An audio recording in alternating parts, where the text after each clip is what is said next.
अब मुझे अपने बेटे बहू की कीमत पता चली है। बहुत समय पहले की बात है। एक बूढ़ा व्यक्ति अपने बेटे और बहू के साथ रहता था।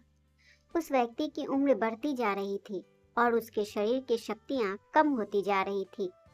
अब वह अपने बेटे और बहू पर निर्भर हो गया था पूरी तरह से।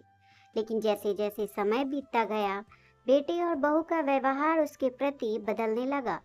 वे अक्सर उससे ताने मारते और उसकी देखभाल में लापरवाही दिखाते थे। एक दिन बूढ़े व्यक्ति ने महसूस किया कि उसके जीवन का मूल्य अब उसके बेटे और बहू के लिए नहीं रहा। उसे अपने पुराने समय की याद आने लगी, जब उसने अपने बेटे को पाल पोस कर बड़ा किया था और उसके लिए कितनी कुर्बानियां दी थी। उसे अपने जीवन की सारी मेहनत और प्यार की याद आने लगी।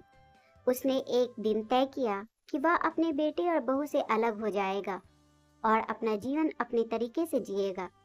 वह अपने पुराने दोस्तों और समाज की सहायता से एक छोटे से घर में रहने लगा।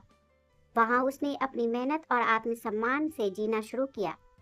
वह व्यक्ति धीरे धीरे अपने नए जीवन में खुश रहने लगा।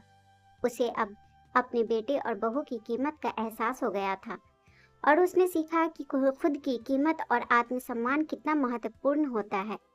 यह कहानी हमें सिखाती है कि आत्मसम्मान और आत्मनिर्भरता कितनी महत्वपूर्ण है और हमें कभी भी अपने जीवन की कीमत किसी और के हाथ में नहीं देनी चाहिए। दोस्तों, आपको ये कहानी कैसी लगी हमें कमेंट में ज़रूर बताएं। प्लीज़ चैनल को लाइक, शेयर और सब्सक्राइब ज़रूर कर दें। एक नई कहानी के साथ मैं आपसे फिर मिलूंगी। इस कहानी को सुनने के लिए आपका बहुत बहुत धन्यवाद।